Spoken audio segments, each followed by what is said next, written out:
Pertama senjatanya direndam dalam air, lalu dilumuri dengan pasir. Setelah itu, sebagian senjata macet atau tidak bisa mengeluarkan peluru dengan benar. Tapi ada satu senjata yang tetap berfungsi tanpa ada masalah. Itu adalah senapan paling terkenal di dunia AK-47.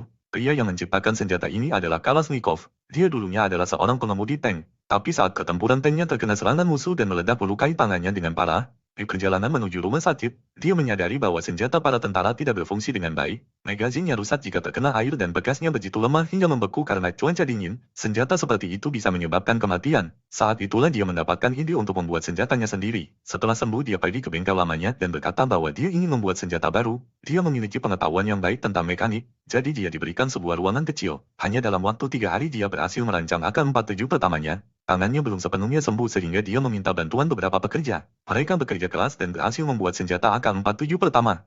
Saat menguji senjata itu, seorang pekerja mulai menembak ke sebuah drum. Peluru berhasil menembus drum itu sepenuhnya. Pekerja itu menembak berkali-kali dan sepenuh tepat sasaran. Kekuatan senjata itu terbukti. Setelah itu Kalashnikov pergi ke kantor militer agar senjatanya disetujui. Tapi begitu para penjaga melihatnya, mereka mengira dia seorang teroris dan menangkapnya.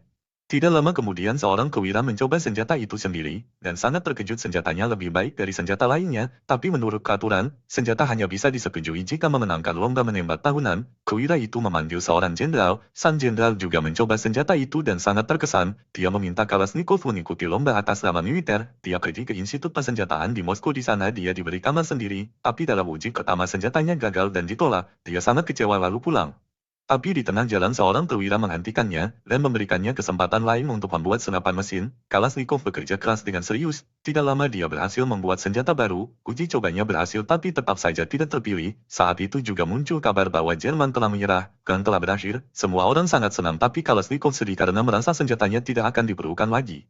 Dia bertemu dengan pejabat Institut Persenjataan dan berkata dia ingin pulang. Pejabat itu diam-diam memberinya selembar kertas, tertulis bahwa pembuat senjata masih dibutuhkan. Kalashnikov kembali bekerja belajar dari kesalahan dan membuat senjata baru. 2 tahun kemudian AK-47 yang baru pun siap. Uji pertamanya adalah menembak ke sebuah drum dan semua peluru tepat sasaran. Tapi saat itu juga para penjaga datang karena dia tidak memiliki izin untuk melakukan uji coba. Dia ditangkap tapi Kalashnikov tersenyum dia yakin senjatanya akan berhasil. Dia dibawa ke hadapan jenderal. Jenderal itu juga seorang perancang senjata. Kalashnikov membongkar senjatanya di depan jenderal hanya dalam waktu beberapa detik. Sang jenderal sangat kagum dia belum pernah melihat senjata yang sederhana dan sekuat itu. Dia mengizinkan Kalashnikov ikut kompetisi. Kompetisi pun dimulai semua senjata direndam dalam air lalu digulingkan dalam pasir. Sebagian besar senjata macet, akhirnya giliran AK-47 menembak tanpa henti tidak satu pun peluru meleset. Kalashnikov menang dan produksi AK-47 secara massal dimulai.